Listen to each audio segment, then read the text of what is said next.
اب میرے بھائیوں جو یہ آیت مبارکہ آ رہی ہے نا سورۃ النساء کی آیت نمبر 48، یہ متقاضی ہے کہ ہم بقیہ ساری گفتگو اسی کانٹیکسٹ میں کریں۔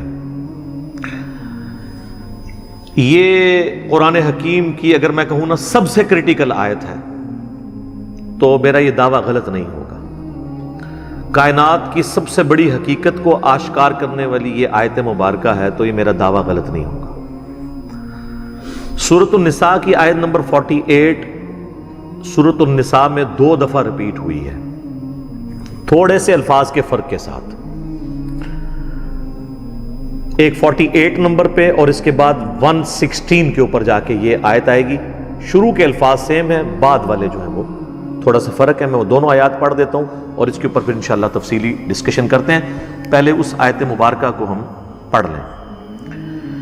ان اللہ لا یغفر ان یشرک بہ، بے شک اللہ اس گناہ کو تو کبھی معاف نہیں کرے گا کہ کوئی شخص اس حال میں اللہ کے حضور قیامت کے دن پیش ہوا کہ وہ دنیا میں شرک کرتا ہو۔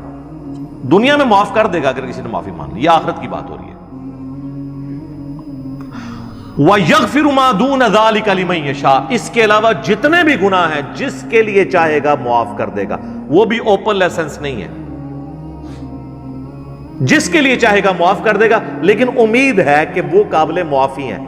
لیکن شرک ایسا گناہ ہے جو اللہ بھی معاف نہیں کرے گا۔ اب کوئی کہے کہ جی اللہ کی یہ قدرت کی نفی نہیں ہو جاتی، ان اللہ علی کل شیء قدیر ہے، تو اللہ یہ کیوں کہہ رہا ہے کہ میں شرک بھی معاف نہیں کروں گا؟ اللہ تو شرک معاف کر سکتا ہے، ہم یہ جملہ بھی نہیں بولیں گے کہ کر سکتا ہے، اس لیے لا تبدیل لکلمات اللہ۔ جو اللہ کی وعیدیں ہیں نا وہ اللہ کے فیصلے ہیں۔ یہ بہت سخت معاملہ ہے، اللہ کے کلمات نہیں بدلتے۔ تو اللہ تعالیٰ نے یہ اپنی ڈیسٹنی میں چیز مقرر کر دی ہے کہ میں نے مشرک کو کسی صورت بھی بخشنا نہیں ہے، اس کے لیے جنت نہیں ہے۔ ہاں اس کے علاوہ کوئی گناہ ہے وہ جس کے لیے چاہے گا معاف کر دے گا، اور وہ بھی اوپن لائسنس نہیں ہے۔ اور اس میں آپ کو ایک گناہ کے حوالے سے بتا دوں، سن نبی داؤد میں حدیث ہے، نبی صلی اللہ علیہ وآلہ وسلم نے فرمایا کہ 2 گناہ ایسے ہیں جو اللہ تعالیٰ کبھی معاف نہیں کرے گا، باقی ہر گناہ معاف کر دے گا۔ ایک شرک اور دوسرا کسی مؤمن کا قتل ناحق۔ یہ جو اس میں ایک اشارہ تھا نا کہ اس کے علاوہ ہر گناہ چاہے گا، جس کے لیے چاہے گا معاف کر دے گا، تو اس کا کیا مطلب ہے؟ جس کے لیے نہیں چاہے گا نہیں معاف کرے گا۔ تو اس میں بھی اشارہ موجود ہے، کوئی ایسی چیز بھی ہے کہ جو اللہ تعالیٰ جس پہ گرفت کر سکتا ہے، اور وہ ہے قتل ناحق کسی مؤمن کا۔ تو اب مجھے بتائیں، جنہوں نے حسین ابن علی اور ان کے ساتھیوں کو ناحق قتل کیا، وہ کس امید پہ بیٹھے ہوئے ہیں؟ اور ان کو جنت کی جھوٹی خوشخبریاں سنانے والے کس امید پہ بیٹھے ہوئے ہیں؟ سوچنے والوں کے لیے یہ چیز کافی ہے۔ سن نبی داؤد کی حدیث، وَمَن يُشْرِكْ بِاللَّهِ، اور جس نے اللہ کے ساتھ شرک کیا، فَقَدِ افْتَرَىٰ إِثْمًا عَظِيمًا، تو اس نے بہت بڑا جھوٹ اللہ تعالیٰ کے اوپر باندھ دیا، بہت بڑا گناہ کا کام اس نے کیا جس نے شرک کیا۔ اچھا، سورہ نساء کی آیت نمبر 116 جب آئے گی نا، اس میں پہلے الفاظ تو یہی ہوں گے، ان اللہ لا یغفر ان یشرک بہ ویغفر ما دون ذلک لمن یشاء، لیکن اگلے الفاظ ہیں ومن یشرک باللہ فقد ضل ضلالا بعیدا، جو کوئی اللہ کے ساتھ شرک کرے وہ گمراہ ہوا اور گمراہی میں دور جا پڑا۔ اللہم لا تجعلنا منہم، اللہم من احییتہ منا فاحیہ علی الاسلام ومن توفیتہ منا فتوفہ علی الایمان، آمین۔ رضیت باللہ ربا وبالاسلام دینا وبمحمد نبیا صلی اللہ علیہ وآلہ وسلم، آمین۔ اب یہ میرے بھائیو ایسا ٹاپک ہے کہ میں اس پہ اگر کم از کم 2 گھنٹے بولوں نا تو تب میری تسلی ہوگی، لیکن میں نے چونکہ پچھلی قرآن کلاسز جو 344 لیکچرز میں مکمل ہوئی تھی، ان میں اس آیت کے اوپر آلموسٹ 1.25 گھنٹے کی ویڈیو ریکارڈ کروا دی تھی اسی آیت کے اوپر۔ مسئلہ نمبر 3 کے نام سے وہ اپلوڈڈ ہے یوٹیوب کے اوپر، دعا صرف اللہ ہی سے. آپ یوٹیوب پہ ویسے بھی لکھیں نا دعا صرف اللہ ہی سے اور علی مرزا, تو وہ ویڈیو کھل جائے گی. اور اس کے بعد بھی کئی ایک لیکچرز وقتاً فوقتاً میں نے ریکارڈ کروائے. وسیلے کے نام پر دھوکہ, مجھے تم سے شرک کا خطرہ نہیں, یہ اکثر آپ سنتے ہیں نا. تخت بلقیس والا واقعہ, موسیٰ اور خضر والا واقعہ علیہ السلام, ہر وہ چیز جسے دھوکہ کر کے نا قبر پرستی یا بابا پرستی یا بابوں سے مانگنا سکھاتے ہیں نا, ایک ایک چیز کے اوپر میں نے الگ سے تسلی کروائی ہے قرآن, بخاری اور مسلم کی روشنی میں الحمدللہ. اب وہ سارے لیکچر جمع کریں تو اس ایک آیت پہ کم از کم 10 گھنٹے گفتگو ہو سکتی ہے, لیکن ٹائم تو متحمل نہیں ہے کہ ہم اتنی ڈیٹیل گفتگو کریں. لیکن چند ایک باتیں تو میں ضرور کروں گا. ایک ریسرچ پیپر میں نے اس کے اوپر لکھ دیا 8 صفحوں کا, آپ ahlsunnatpak.com پہ ڈاؤن لوڈ کریں گے. دعا صرف اللہ ہی سے. میں نے اس کا نام توحید, شرک اس طرح کا نہیں رکھا کیونکہ لوگ ان ناموں سے چڑھ جاتے ہیں. میں نے وہ چیز اس کے نام پہ رکھی کہ جس کے اوپر لوگ چڑھے نا. آپ کسی بھی مسلمان سے, خواہ بریلوی ہو, دیوبندی ہو, اہل حدیث ہو, اہل تشیع ہو, جا کے پوچھیں کہ دعا کس سے کی جاتی ہے تو کیا کہے گا؟ اللہ سے. کوئی آپ کو نکھٹو قسم کا بھی بندہ یہ نہیں کہے گا کہ دعا جو ہے وہ کسی فرشتے سے ہو سکتی ہے, کسی جن سے ہو سکتی ہے, کسی پیغمبر سے ہو سکتی ہے. نہیں جی نہیں, نماز تے اللہ دی پڑھی دی ہے, دعا بھی اللہ کو منگی دی ہے. لیکن حالت یہ ہوگی کہ وہ دعا اللہ سے یہ مانگ رہا ہوگا. نماز میں تو قرآن کی وہ آیت سورۃ الفاتحہ کی 4 نمبر آیت کم از کم 17 رکھتے ہیں جو فرض ہیں روزانہ کی, ان میں 17 دفعہ پڑھتا ہوگا ایاک نعبد و ایاک نستعین. اے اللہ عبادت بھی صرف کریں گے اور مدد بھی صرف تجھی سے مانگیں گے. یہ مدد کون سی؟ دعا والی, غائب میں کسی کو پکارنا. ایک تو ہے آپ سامنے بیٹھے ہیں, یہ تو قرآن میں حکم ہے وَتَعَاوَنُوا عَلَى الْبِرِّ وَالتَّقْوَى وَلَا تَعَاوَنُوا عَلَى الْإِثْمِ وَالْعُدْوَانِ. نیکی اور پرہیزگاری کے کاموں میں ایک دوسرے کی مدد کرو, برائی میں مت کرو. یہ تو قرآن میں حکم ہے. میں آپ کو کہتا ہوں مجھے پانی پلا دیں, آپ مجھے پانی پلاتے ہیں, تو یہ قرآن میں حکم ہے کہ آپ نے اسباب اختیار کرنا ہے. لیکن آپ بغداد شریف میں, اجمیر شریف میں, اور وہاں بھی قبر میں دفن ہیں, اور آپ مر چکے ہیں, آخرت کی زندگی میں زندہ ہیں, دنیا کی زندگی سے نکل چکے, اور میں آپ سے کہوں کہ پانی پلا دیں, وہی بات, وہی جملہ ایک فریم آف ریفرنس کے بدلنے سے شرک بن جائے گا, کیونکہ آپ غیر اللہ سے دعا مانگ رہے ہیں. ظاہری اسباب میں تو آپ کافر سے بھی مدد مانگ سکتے ہیں. صحیح بخاری میں موجود ہے نبی علیہ السلام جب فوت ہوئے تو آپ کی زرہ بھی ایک یہودی کے پاس گروی رکھی ہوئی تھی, گندم کے عوض, اناج کے عوض, تو آپ نے یہودی سے بھی مدد لی. بعض لوگ کہتے ہیں جی نبی علیہ السلام نے غزوہ خیبر پر مولا علی سے مدد مانگی. بھئی مولا علی سامنے موجود تھے, وہ جتنے صاحب آپ کے ساتھ تھے وہ رسول اللہ صلی اللہ علیہ وسلم کے مددگار تھے دین کے اعتبار سے. لیکن آپ نے خیبر کے موقع پر اپنے چچا کو, جو آرمی چیف تھے غزوہ بدر اور احد میں, حمزہ بن عبد المطلب, جو کہ اللہ کے شیر ہیں اور سید الشہداء ہیں, المستدرک الحاکم میں حدیث موجود ہے, آپ نے یہ تو نہیں کہا المدد یا حمزہ, امیر حمزہ میری مدد کو پہنچے, کیونکہ وہ فوت ہو چکے تھے. جو سامنے موجود تھے انہیں کو بلانا تھا. تو دو چیزوں کو ہی مکس کرتے ہیں. اچھا مجھے بتائیں بارش کون برساتا ہے؟ اللہ. ڈیوٹی کس کی ہے؟ فرشتوں کی. تو ہم کیا بارش اللہ سے مانگتے ہیں یا فرشتوں سے؟ اللہ سے. فرشتوں سے مانگیں گے تو شرک ہو جائے گا. لہذا یہ پتا چلا کہ اگر ڈیوٹیاں بھی لگی ہوئی ہوں, کہنا نا بزرگوں دی ڈیوٹیاں نے, اللہ دا گلا ڈیوٹی کسی کو نہیں پوری ہوئی. جس مزار دا کہندے نا ڈیوٹی ہے, سارے چرسی پوڈری افیمی اسی مزار تے بیٹھے ہوندے نے, اپنے مزار دے اوتے ڈیوٹی نہیں پوری ہو رہی انہاں کو. چلے ڈیوٹی لگی بھی ہو, پھر بھی آپ پکار نہیں کسی کو سکتے. یہ جھگڑا نہیں ہے کہ مولا علی علیہ السلام مشکل کشا ہیں یا نہیں, شیخ عبد القادر جیلانی رحمۃ اللہ علیہ مشکل کشا ہیں یا نہیں, یہ تو جھگڑا ہی نہیں ہے. جھگڑا یہ ہے کہ اگر یہ ہوں بھی تب بھی مرنے کے بعد, اس دنیا کی زندگی سے جانے کے بعد, آپ ان سے کمیونیکیشن نہیں کر سکتے, نہ کسی فرشتے سے, نہ کسی جن سے, نہ کسی پیغمبر سے. اور اگر آپ ظاہری اسباب کی بات کرتے ہیں تو سب سے بڑا مشکل کشا ظاہری اسباب میں اس کائنات میں انسانوں کے لیے سورج ختم ہو جائے سارے انسان مر جائیں گے، چاہے کوئی بزرگ ہے یا غیر بزرگ ہے، چاہے مسلمان ہے یا کافر ہے، فارغ۔ سورج ختم، زمین اپنی نباتات نہیں پیدا کر سکتی فوٹو سنتھسس کے ذریعے جو کرتی ہے۔ جب زمین اگانا چھوڑ دے گی تو اگر آپ جانور بھی کھائیں گے تو کتنا عرصہ، جس طرح ہمارے حکمران ہمیں کہتے ہیں کہ اگر ٹماٹر مہنگے ہیں تو دہی ڈال دو، تو اگر زمین اگانا چھوڑ دے تو ہم جانور کھائیں گے تو کتنا عرصہ، مچھلیاں کھائیں گے تو کتنا عرصہ، وہ بھی ساری مر جائیں گی ہمارے کھانے سے پہلے ہی۔ دنیا پہ موسموں کا تبدیل ہونا، ہواؤں کا چلنا، ہر زندہ چیز کی خوراک یہ ایک سورج کے اوپر ڈیپینڈنٹ ہے۔ تو پھر سب سے بڑا مشکل کشا کون ہوا؟ سورج۔ آج تک کسی کافر نے بھی کہا المدد یا سورج میری مدد فرمائیے، ہمیں کبھی وہم بھی نہیں آتا۔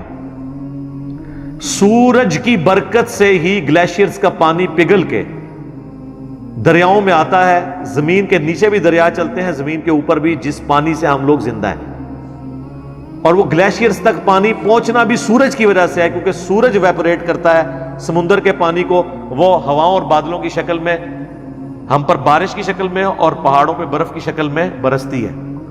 ورنہ یہ کروڑوں ٹن پانی اگر سمندر سے شفٹ کرنا پڑے، اس کا نمک نکال کے گلیشیئر کے اوپر، پوری انسانیت قیامت تک بھی لگی رہے یہ نہیں کر سکتی۔ جو کہتے ہیں جی خود بخود ہو رہا ہے، اور جو کام کرنے سے نہ ہو وہ خود بخود کیسے ہو سکتا ہے؟ جب تک آپ اس کے پیچھے ڈیوائن سورس نہ مان لیں۔ God is the only explanation of all the physical phenomena in this universe۔ خدا ہی وضاحت ہے اس کائنات میں ہونے والے ہر فزیکل فینامنا کے پیچھے، وہ ڈیوائن سورس ہے۔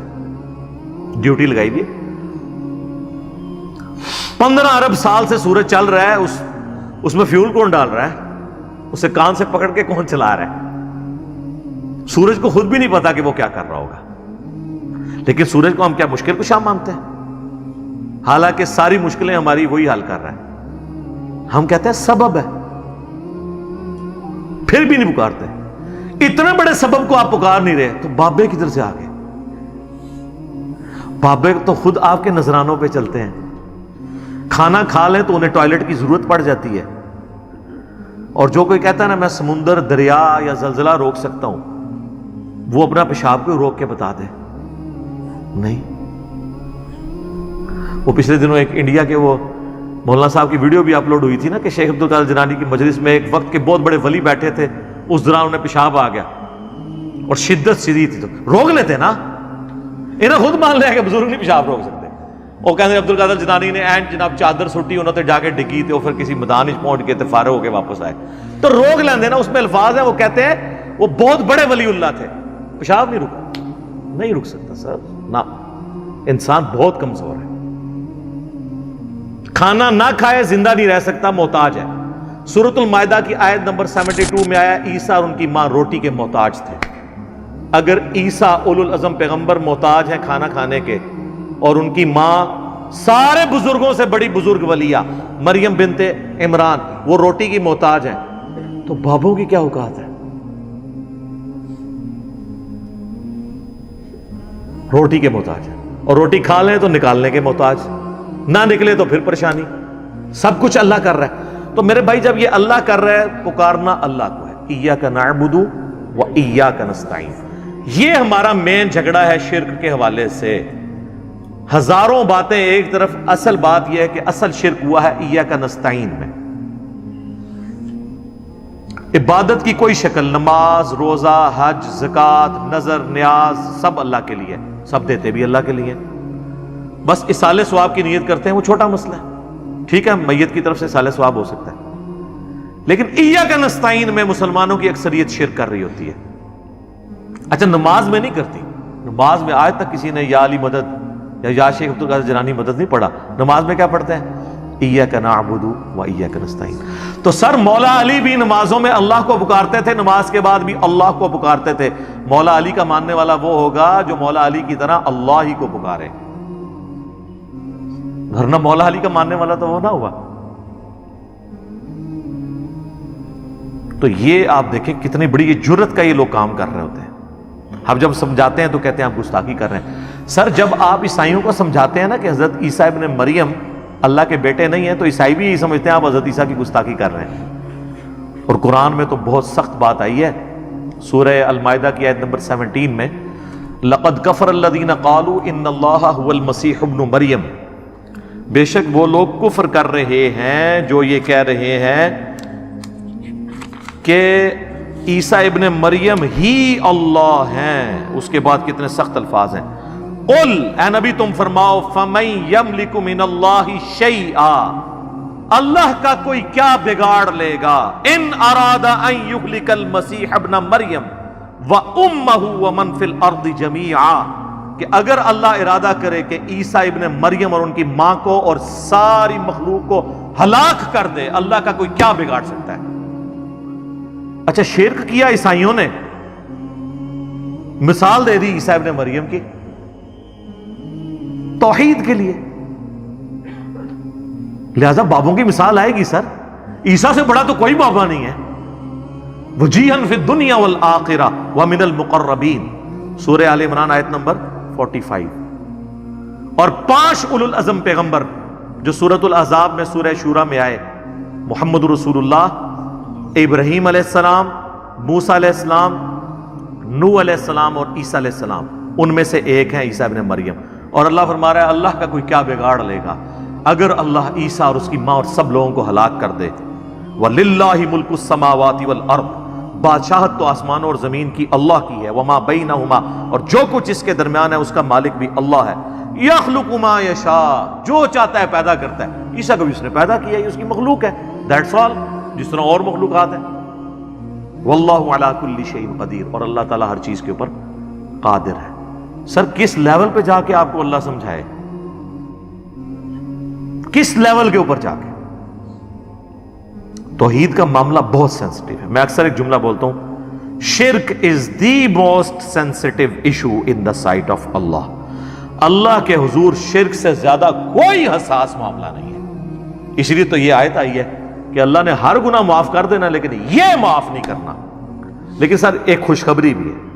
سورۃ الفرقان کی آیت نمبر 70 میں آیا کہ اگر کوئی شرک سے دنیا کی زندگی میں توبہ کر لے، ہم اس کے گناہوں کو بھی نیکیوں سے بدل دیں گے.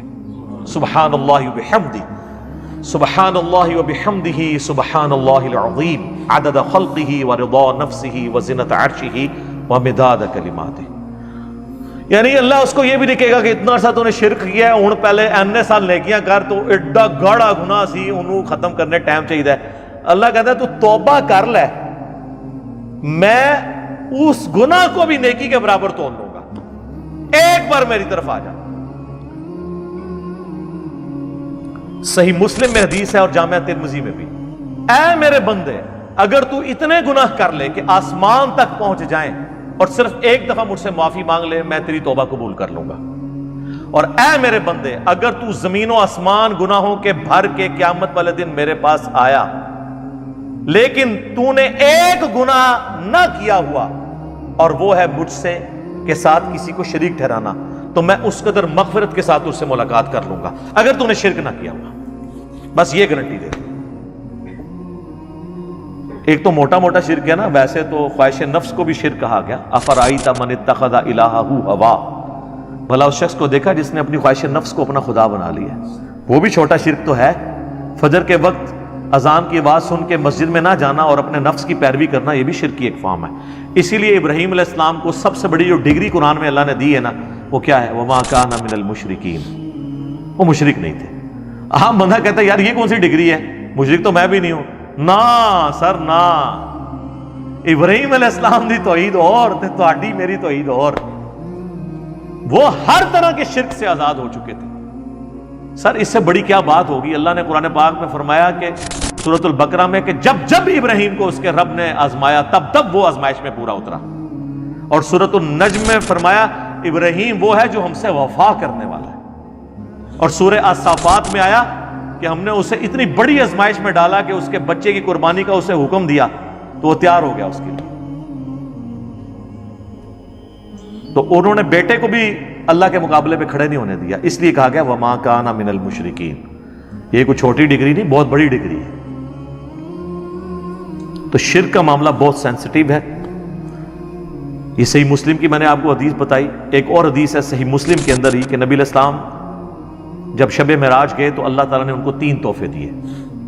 نمبر 1 5 نمازیں، نمبر 2 سورۃ البقرہ کی آخری 2 آیات آمن الرسول، اور تیسرا یہ کہ میں گارنٹی دیتا ہوں کہ آپ کا جو امتی شرک نہیں کرے گا نا، میں اس کی مغفرت کر دوں گا قیامت والے دن، یعنی at the end of the day, اپنا عذاب بھگتنے کے بعد. یہ نبی علیہ السلام کو گارنٹی دی گئی. بخاری اور مسلم دونوں میں حدیث ہے، نبی علیہ السلام نے 3 دفعہ فرمایا جانتے ہو سب سے بڑا گناہ کون سا ہے؟ جانتے ہو سب سے بڑا گناہ کون سا ہے؟ جانتے ہو سب سے بڑا گناہ کون سا ہے؟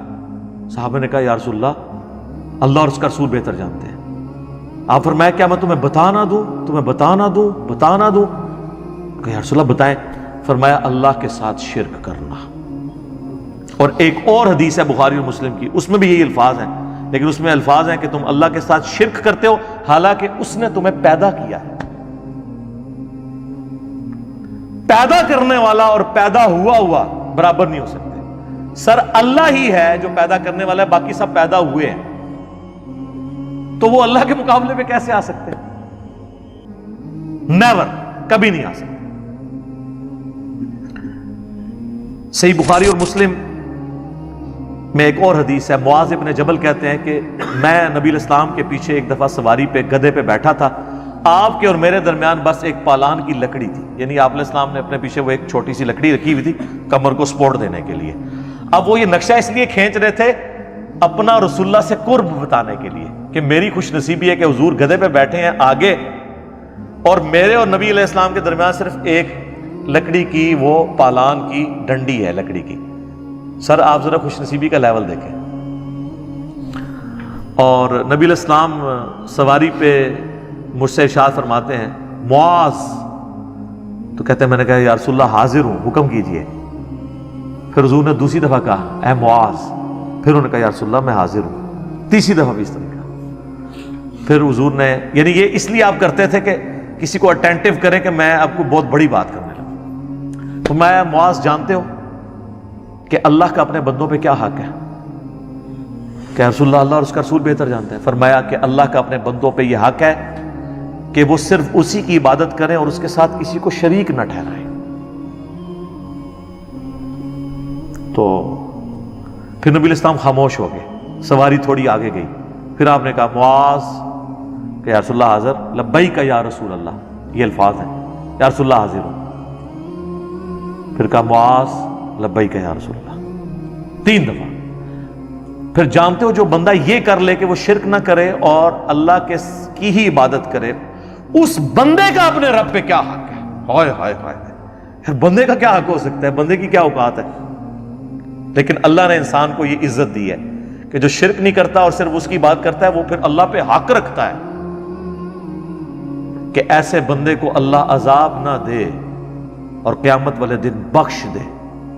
یہ ہے اس بندے کا حق اپنے رب کے اوپر. اللہم اجعلنا منہم، آمین. اللہم انا نسألک جنت الفردوس مع النبیین والصدیقین والشہداء والصالحین، آمین. یہ اس بندے کا حق ہو جائے گا. سنن ابن ماجہ میں اور مسند احمد میں حدیث ہے، معاذ ابن جبل کہتے ہیں، یہی معاذ اور ابو درداء اصحاب صفہ میں سے، وہ کہتے ہیں میرے خلیل نے، میرے جگری یار نے، رسول اللہ کے لیے وہی لفظ استعمال کر رہے تھے، میرے خلیل نے مجھے یہ نصیحت کی تھی کہ اللہ کے ساتھ کسی کو شریک نہ ٹھہرانا، خواہ تمہارے جسم کے ٹکڑے ٹکڑے کر دیے جائیں یا تمہیں زندہ آگ میں جلا دیا جائے، وہ تیار ہو جانا لیکن شرک نہ کرنا.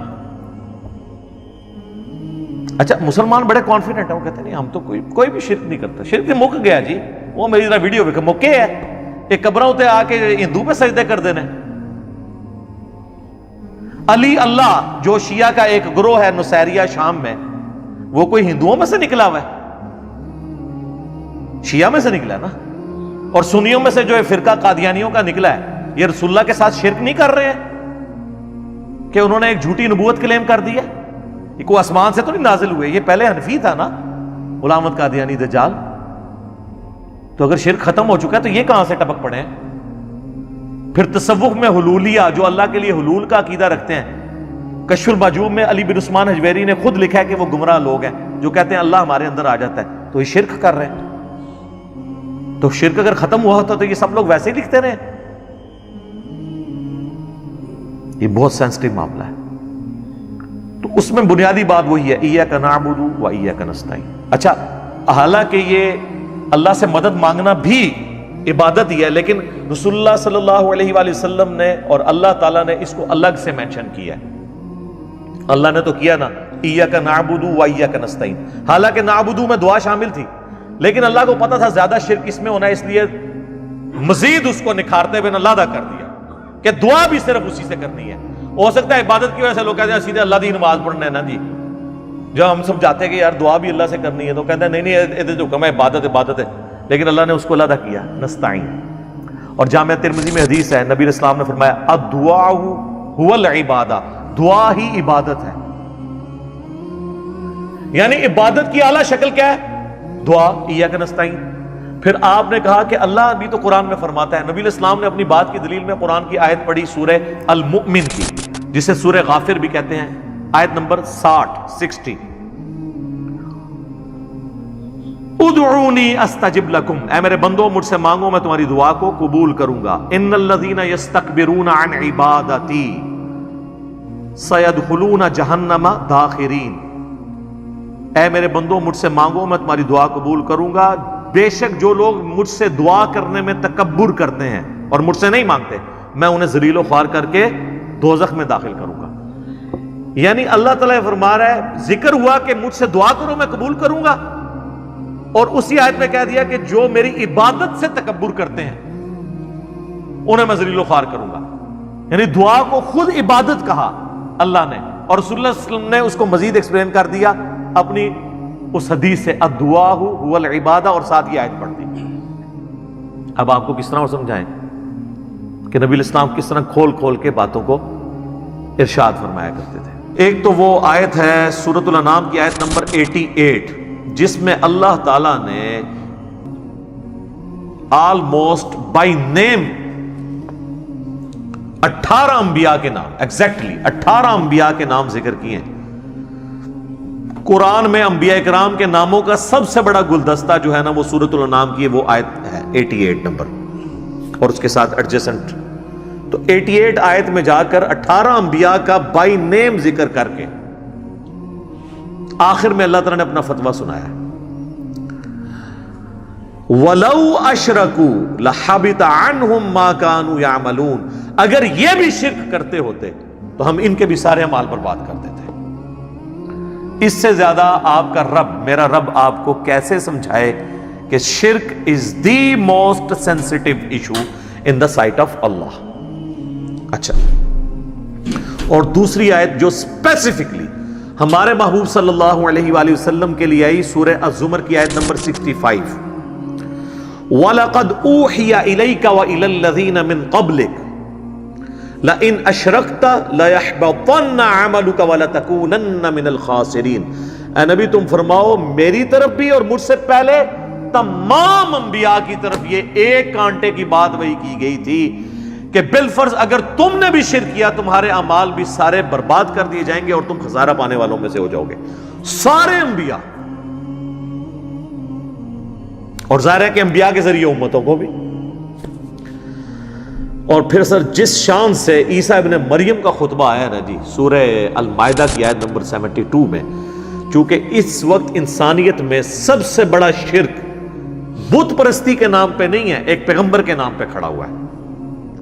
یار بت پرست تو اس وقت دنیا میں ہارڈلی 80-90 کروڑ ہوں گے، وہ بھی آہستہ آہستہ سیکولر ہی ہو گئے، لیکن 2.25 ارب کرسچنز شرک کر رہے ہیں ایک پیغمبر کے نام کے اوپر۔ اس میں پیغمبر کا کوئی قصور نہیں ہے، جیزس کرائسٹ نے کبھی ان کو شرک تعلیم نہیں کیا۔ تو اللہ تعالیٰ نے کرسچنز کو سمجھانے کے لیے اور عیسیٰ ابن مریم کی صفائی کے لیے، ان کی طرف سے صفائی پیش کرنے کے لیے قرآن حکیم میں سورۃ المائدہ کی آیت نمبر 72 میں ارشاد فرمایا، لَقَدْ كَفَرَ الَّذِينَ قَالُوا إِنَّ اللَّهَ هُوَ الْمَسِيحُ ابْنُ مریم، بے شک وہ لوگ کھلا کفر کر رہے ہیں جو کہتے ہیں کہ اللہ ہی عیسیٰ ابن مریم ہے، نعوذ باللہ۔ یہ پروٹیسٹنٹ کا یہ عقیدہ ہے کہ اللہ عیسیٰ کی شکل میں دنیا میں اترا ہے. آگے چل کر 73 نمبر آیت میں اللہ تعالیٰ نے کیتھولک کی بھی نفی کی ہے. لقد کفر الذین قالوا ان اللہ ثالث ثلاثہ. بے شک وہ بھی کھلا کفر کر رہے ہیں جو کہہ رہے ہیں 3 خداؤں میں سے ایک ہے اللہ. یعنی گاڈ دا ہولی فادر، اور جبرائیل دا ہولی گوسٹ، اور عیسیٰ ابن مریم دا ہولی سن. نبی الاسلام کے مبارک زمانے میں حضرت مریم کو ٹرینٹی میں شامل کیا گیا تھا. آج کی جو عیسائیت ہے اس میں حضرت مریم کو نکال کے حضرت جبرائیل کو ڈال دیا انہوں نے. بہرحال اللہ نے کہا یہ کفر ہے.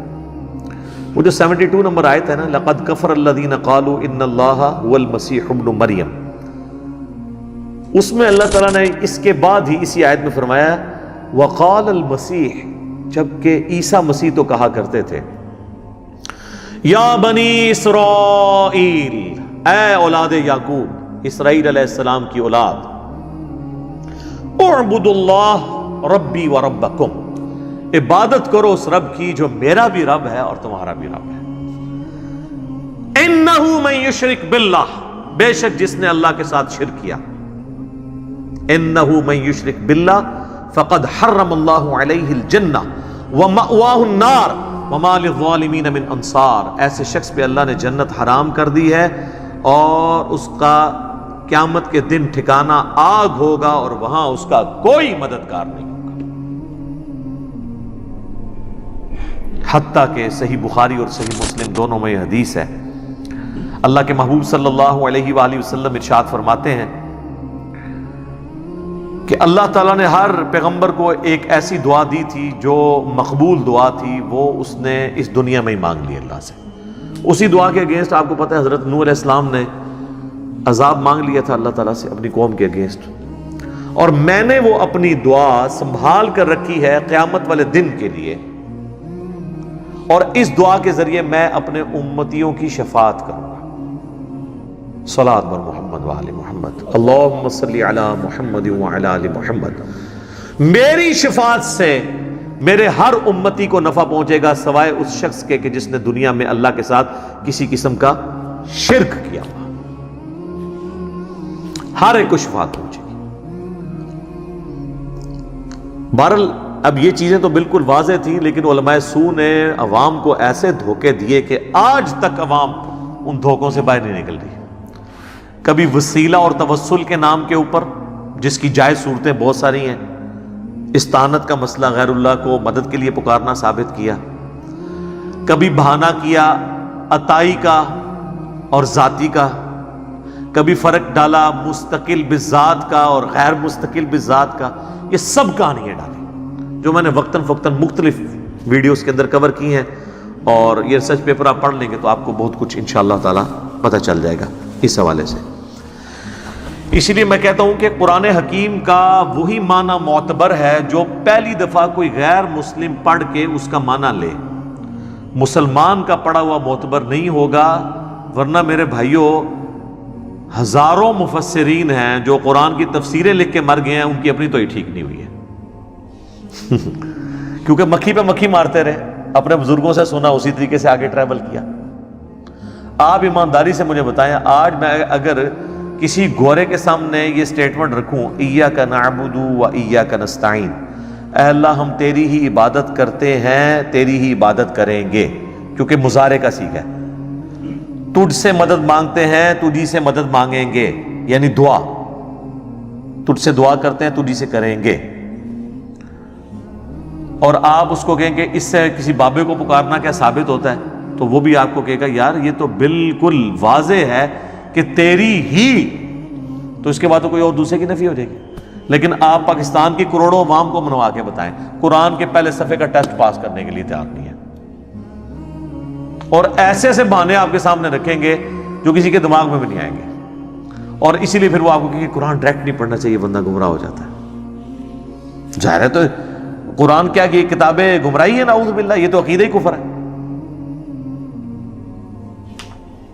اگر ہم کسی کافر کو کہیں کہ یہ لو، یہ کتاب لے لو، گمراہ بھی ہو سکتے ہو، ہدایت بھی پا سکتے ہو، تو وہ کہے گا یار اپنے پاس رکھو.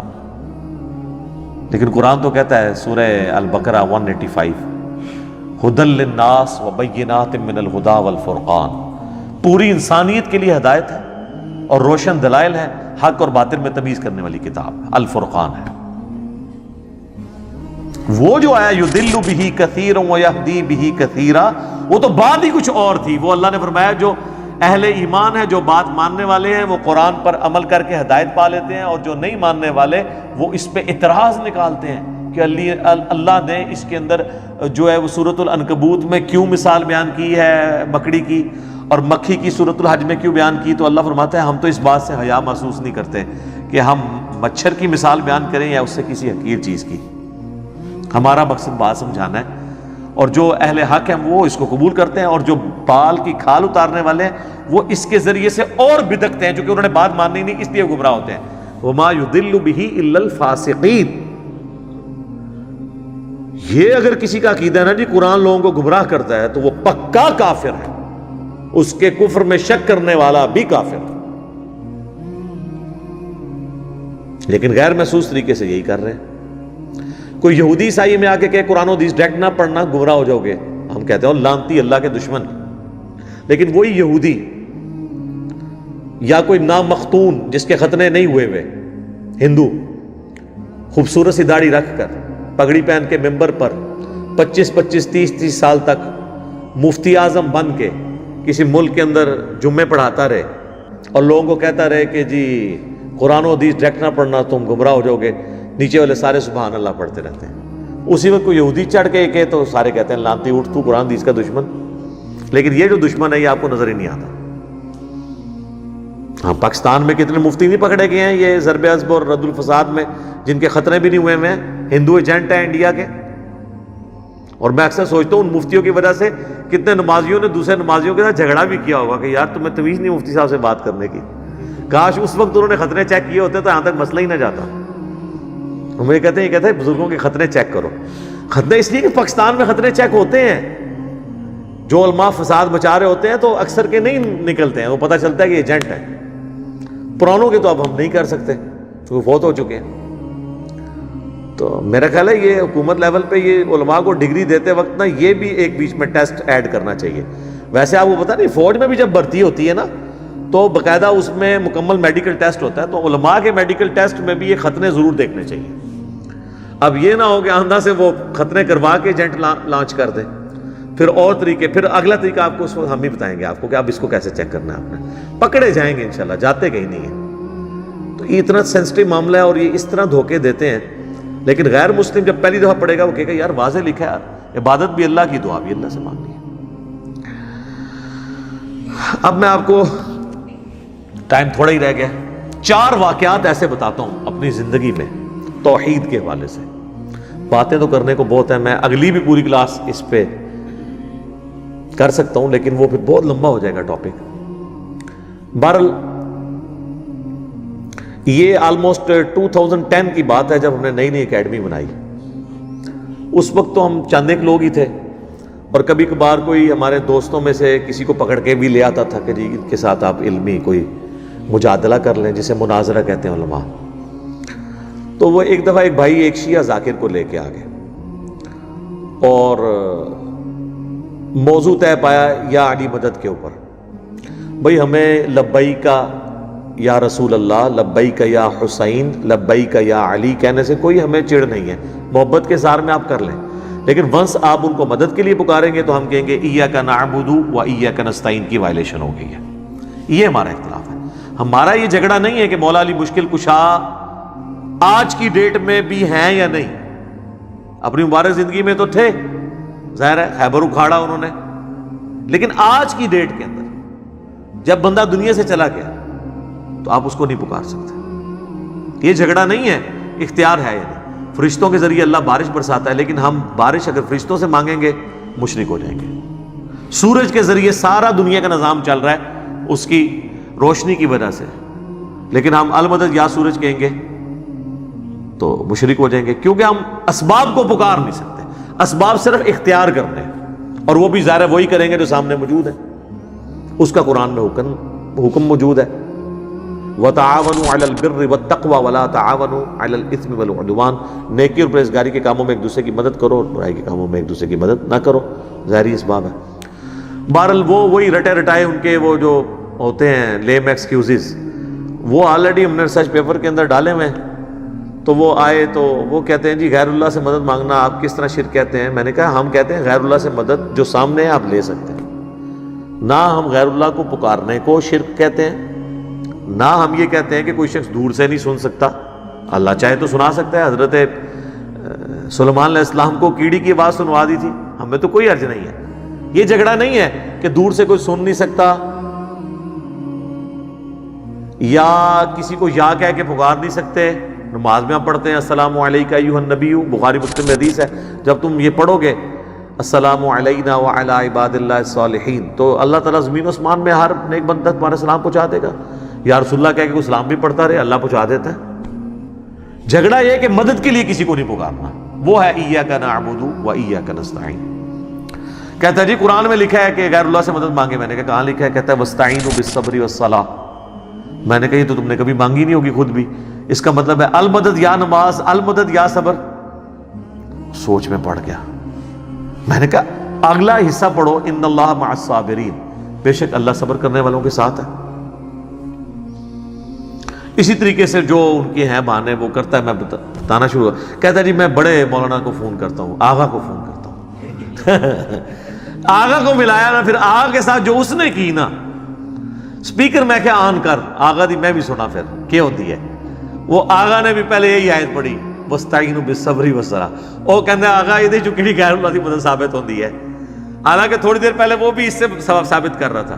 وہ جو بات کرتا جائے تو میرے ساتھ چونکہ بات کر چکا تھا، اینڈ پہ یہ حال ہوا اس کا، انہوں نے کہا جی یہ تو ہمارے پاس تو کوئی ہمارے بڑوں کے پاس جواب ہی نہیں۔ میں نے کہا جواب تو ہوتا ہے جب کوئی مسئلہ ہو، یہ تو بالکل واضح ہے ایک چیز توحید کے معاملے میں۔ تو یہ ایک میری زندگی میں ایک اچھے واقعات میں سے ایک واقعہ۔ ایک دوسرا واقعہ میں آپ کو سناتا ہوں، یہ آلموسٹ بات ہے 2012 کی۔ ہم لوگ I-10 کی مسجد میں نماز ان دنوں پڑھتے تھے، دارالاسلام مسجد اہل حدیث کی، اور پاس ہمارا ایک مکان ہم نے کرائے پہ لیا تھا، بیچلرز رہتے تھے ہم۔ تو وہاں پہ ایک شیعہ عالم تھے، محقق عالم، ذاکر نہیں عالم، فوت ہو گئے۔ اللہ تعالیٰ ان کی مغفرت کرے، بڑا ان کے ساتھ میرا اچھا ایک تعلق تھا، شجاع عباس صاحب۔ تو انہوں نے مجھے اپنے گھر بلایا کہ جی آئیں افطار وغیرہ ہمارے ساتھ کر لیں۔ ٹھیک ہے، 2-3 دوستوں کے ساتھ وہاں 7-8 ہمارے بھائی بیٹھے ہوئے تھے جو اہل تشیع مکتب سے تھے۔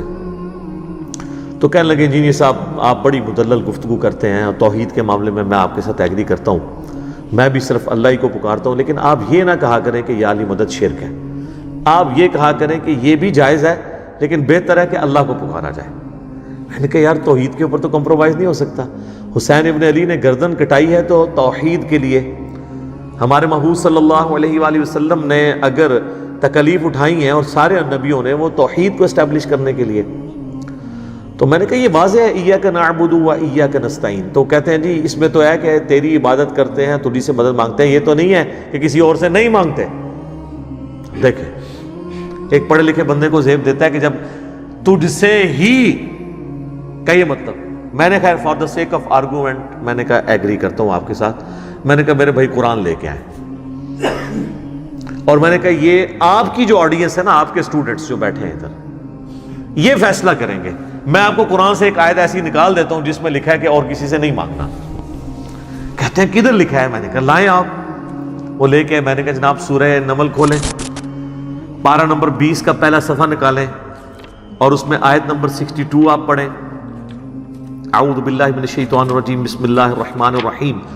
امن یجیب المضطر اذا دعاہ، بھلا بتاؤ تو کون ہے جو مصیبت اور پریشانی میں گھرے ہوئے شخص کی فریاد کو، دعا کو سنتا ہے، وَيَكْشِفُ السُّوءَ، اور اس سے اس کی برائی کو، تکلیف کو دور کر دیتا ہے، وَيَجْعَلُكُمْ خُلَفَاءَ الْأَرْضِ، اور تمہیں خلیفہ کرتا ہے زمین پہ اگلوں کا، یعنی تمہارے ماں باپ مرتے ہیں تو تم خلیفہ بنتے ہو، تم مرو گے تمہاری اولاد۔ اِلَٰهٌ مَعَ اللَّهِ، کیا اللہ کے ساتھ اور الہ بھی ہے جس کی یہ کوالٹی ہو کہ وہ مشکل اور پریشانی میں گھرے ہوئے شخص کی فریاد کو سنیں اور اس کی تکلیف کو دور کریں. قلیلا ما تذکرون، لیکن نصیحت تو بہت کم ہی تم حاصل کرتے ہو. تو میں نے کہا کہ اللہ تعالیٰ نے اس میں فرما دیا ہے کہ اللہ کے سوا اگر کسی اور ہستی کے بارے میں تمہارا عقیدہ ہے نا کہ وہ تمہاری تکلیف دور کرتی ہے اور دعا کو سنتی ہے، تو گویا وہ الہ ہے تمہارا دوسرا جعلی الہ تم نے بنایا ہوا ہے، چاہے کوئی پیغمبر ہو، فرشتہ ہو، جن ہو، بزرگ ہو یا بابا ہو، وہ گویا آپ نے الہ بنا لیا. میں نے کہا جی بتائیں، یہ میں نے ترجمہ ٹھیک کیا. ماشاءاللہ ان کو فارسی بھی آتی تھی، عربی بھی آتی تھی، انگلش بھی آتی تھی، اردو بھی. بیسیکلی وہ انڈین کشمیر کے رہنے والے تھے. تو کہتے ہیں جی یہ ترجمہ تو آپ کا ٹھیک ہے، لیکن میں نے کہا لیکن نہیں، آپ عوام سے فیصلہ کرواتے ہیں. لیکن تو اب ختم ہو گیا نا. آیت کے بعد جب ایک واضح بینات میں سے کوئی چیز آ جائے، وہاں جتنے بیٹھے تھے ان کا جی یہ سب آپ کی بات جو ہے نا 100% ٹھیک ہے، اس میں بالکل واضح موجود ہے کہ آپ نے کسی اور کو نہیں پکارنا. تو اگر کوئی کہتا ہے یا شیخ عبد القادر جیلانی المدد نعوذ باللہ، تو وہ گویا حضرت عبد القادر جیلانی کو الہ مان رہا ہے. قرآن یہ کہہ رہا ہے. ہاں المدد کے بغیر کہتا رہے قیامت تک کہتا رہے، کوئی نہیں سننی کسی نے، نہ کسی نے جواب دینا ہے. سورۃ الاحقاف میں آیا کہ جن ہستیوں کو تم پکار رہے ہو نا، نہ تو وہ تمہاری آواز سنتے ہیں، الٹا قیامت کے دن تمہارے دشمن بن جائیں گے. اور اس طرح کا ٹاپک قرآن پاک میں کئی جگہ ہے. تو ٹھیک ہے آپ لگے رہے، کوئی فرق نہیں پڑنا. المدد نہ بولیں. ویسے آپ جتنے مرضی نعرے لگانے ہیں، جس کے مرضی لگائیں، وہ آپ مجھے بھی پکارتے رہے دنیا میں کہیں بیٹھ کے، مجھے بھی نہیں پتہ چلنا، نہ آپ کو میں نے کوئی جواب دینا ہے. لیکن جیسے ہی آپ کہیں گے نا المدد، میری فریاد رسی کو پہنچے، میری تکلیف دور کر دیں، سر پھر یہ معاملہ شرک میں چلا جائے گا. خواہ کسی مرے ہوئے کو پکاریں، خواہ کسی ایسے زندہ کو پکاریں جسے آپ سامنے دیکھ نہیں رہے یا اس سے کمیونیکیٹ نہیں کر رہے. ایک تو آپ فون پہ کمیونیکیٹ کر لیں، وہ پھر اسباب میں آ جائے گا، وہ بالکل ٹھیک ہو جائے گا. ایک تیسرا واقعہ آپ کو سناتے ہیں. یہ بات ہے 2012 ہی کی. ہمارے آفس میں ایک کولیگ تھے، ہم دوسرے کسی آفس میں گئے تو ہم دونوں، تو وہاں پہ ایک دعوت اسلامی کے بھائی تھے، وہاں پہ امامت کرواتے تھے. تو انہوں نے دیکھا ہمیں جب سنت کے مطابق رفع الیدین سے نماز پڑھتے ہوئے، تو انہوں نے کہا یہ نجدی کدھر ہیں، اور یہ کون سے نجدی ہیں جو ہمارے پیچھے نماز پڑھتے ہیں. حالانکہ اہل حدیث کے نزدیک تو بریلویوں کے پیچھے نماز نہیں ہوتی، بریلویوں کے نزدیک ان کے پیچھے نماز نہیں ہوتی. تو اسی وجہ سے ان کے دل میں ہمارے لیے نرم گوشہ پیدا ہوا. کرتے کرتے انہوں نے ہمیں اپنے گھر دعوت میں بلا لیا، اور ہم نے موقع غنیمت جانا. ان دنوں ہمیں شوق تھا کہ چلیں لوگوں سے بات کریں. تو گئے تو اسی نیت سے کہ ان کو توحید کی بات کریں گے. اس نے آگے سے جال حق نکال لی مفتی احمد یار خان نعیمی صاحب کی، جو ہم نے 1994 میں پڑھی ہوئی تھی. اس جال حق میں جتنے شیطانی وسوسے ہیں نا توحید کے خلاف، ان سب کا جواب اس پمفلٹ دعا صرف اللہ ہی سے میں موجود ہے. اچھا، وہ جناب گفتگو ہوتے ہوتے کہتا جی قرآن سے کوئی ایسی آیت بتائیں جس میں اللہ تعالیٰ نے نبیوں سے مانگنے کو منع کیا ہو. میں نے کہا جی موجود ہے. کہتے جی کدھر؟ میں نے کہا سورۃ المائدہ کی آیت نمبر 75. مل مسیح ابن مریم الا رسول، عیسیٰ ابن مریم تو نہیں تھے مگر ایک رسول ہی.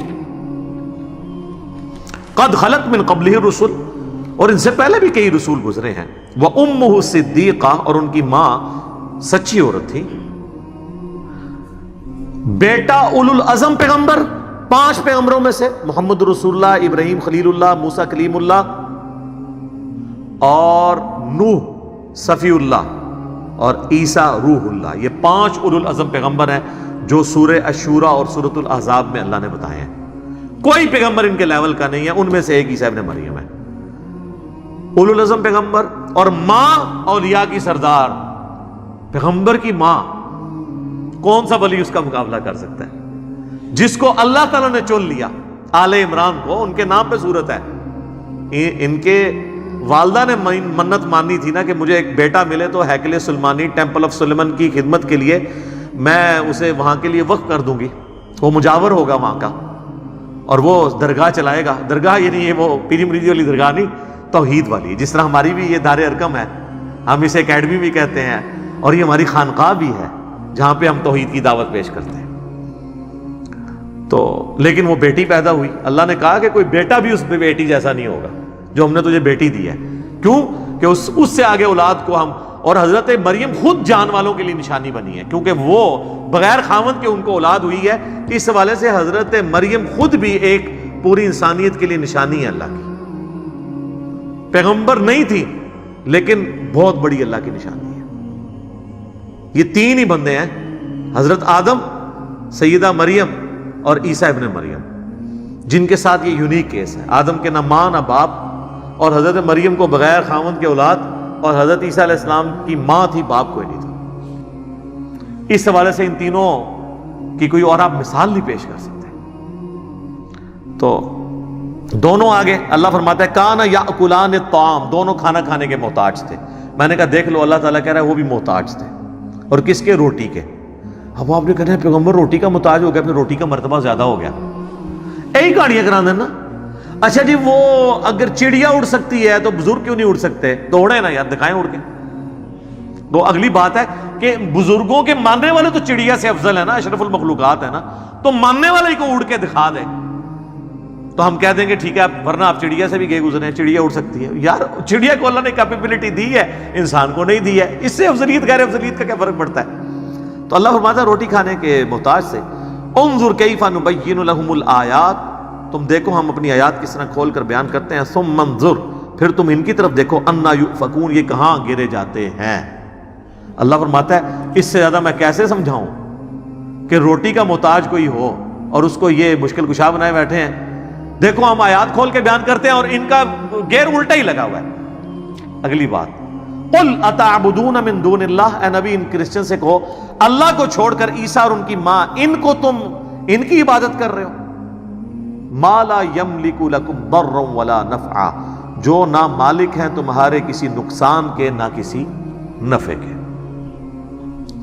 میں نے کہا دیکھ لو یہاں پہ آ گیا، کہتا تو ہم تو نبی الاسلام کی یا بزرگوں کی عبادت نہیں کرتے، یہاں تو آیا تھا عبادت کرتے ہو ایسے کی۔ تو عیسائیوں کو اللہ نے اس لیے کہا ہے کہ وہ عبادت کرتے تھے، ہم تو نبی الاسلام کو اللہ کا بندہ مانتے ہیں اور نماز میں عبدہ و رسولہ پڑھتے ہیں۔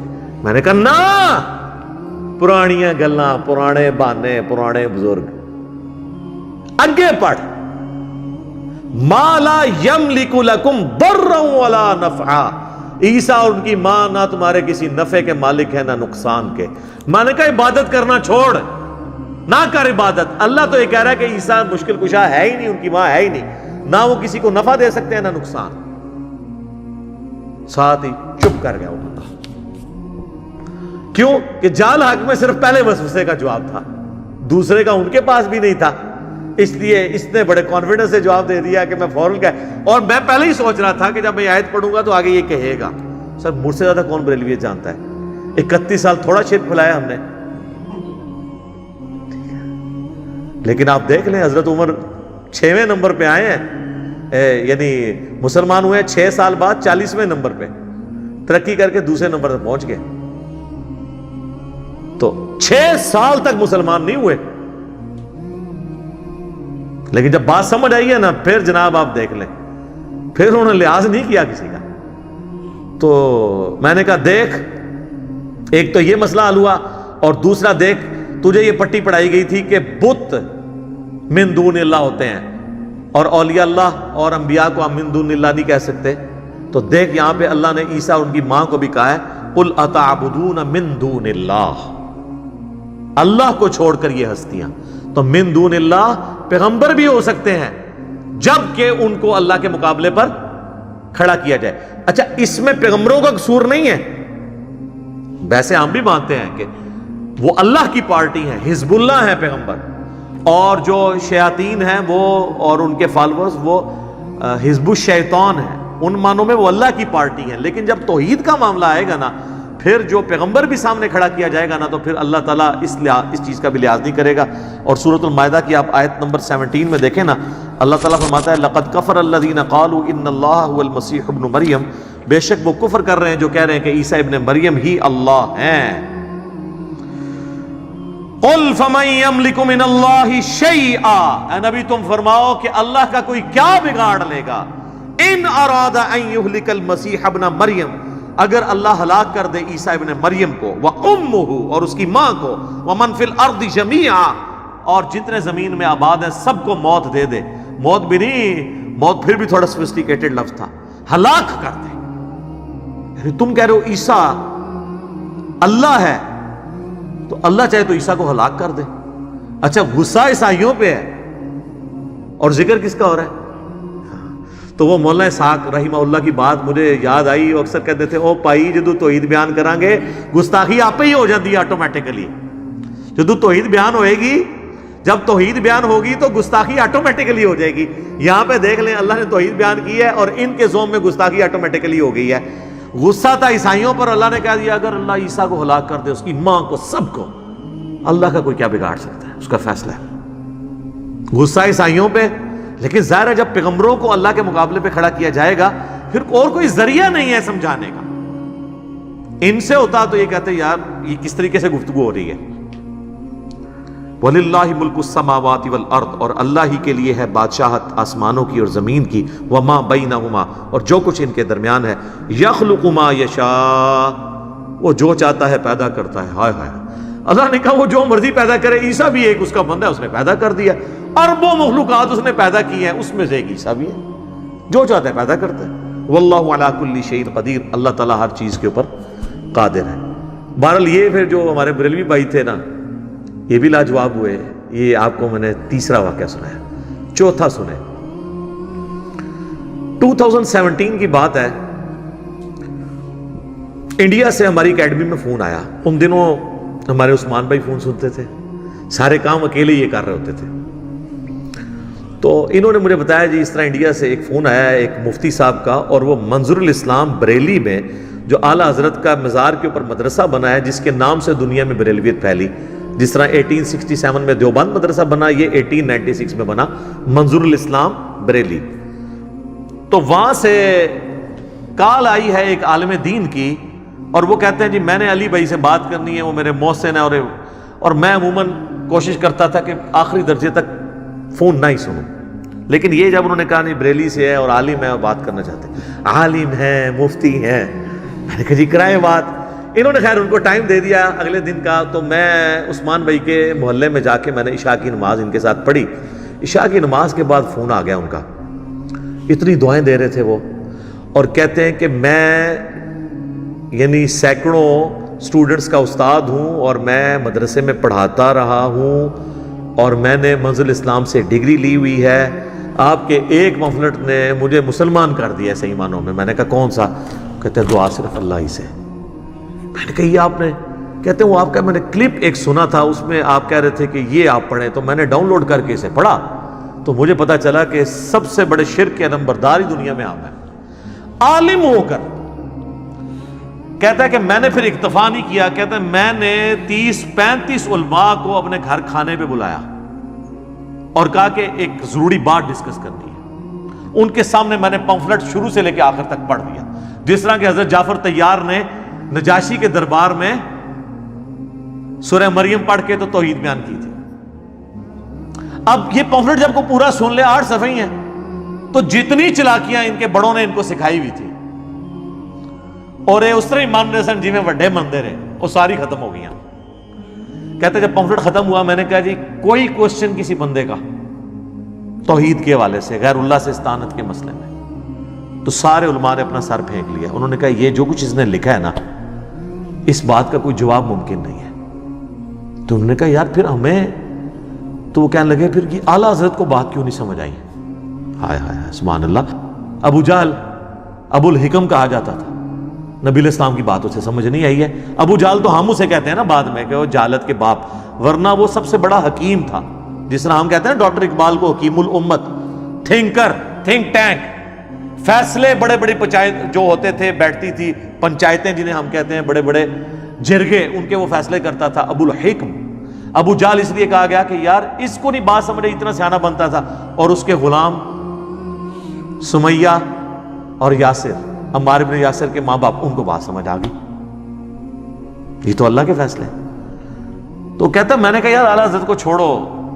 سورہ التوبہ کی آیت نمبر 115 ہے. کہ اللہ تعالیٰ اس وقت تک موت نہیں دیتا جب تک کہ ایک دفعہ حق واضح نہ کر دے.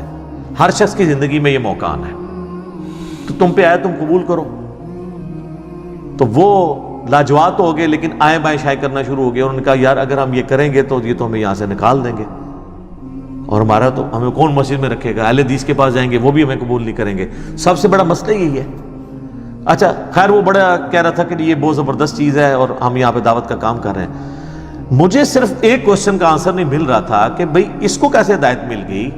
میں نے کہا یار تم بھی تو مولوی تھے، تم نے اپنی نوکری کی فکر نہیں کی ہے. کہنے لگا جی میں تو نوکری کرتا نہیں ہوں، میرا تو فرنیچر کا بزنس ہے. ہاں تو اس لیے مجھے آخرت کی فکر اپنی تھی. اگر میں بھی مسجد یا کا وہ والا ہوتا، وہ والنٹیئرلی پڑھاتا تھا بچوں کو. تو کہتا ہے میں اس سے کماتا نہیں ہوں، میرا اپنا بزنس ہے، میں اس سے کھاتا پیتا ہوں، مجھے کوئی پرواہ نہیں، کوئی مجھے مدرسے سے نکال دے تو میری روٹی تو نہیں بند ہونی. تو وہ جو میں بار بار کہتا ہوں نا، میری روٹی دین کے ساتھ نہیں جڑی ہوئی، میں دین سے کو بیچ کر اپنے لیے 1 روپیہ کمانا بھی حرام سمجھتا ہوں. کیوں کہ جب روٹی دین کے ساتھ جڑ جائے گی پھر آپ کو کوئی حق بات نہیں بتائے گا، کیونکہ اسے فکر پڑ جائے گی کہ میرے ساتھ کیا بننا ہے.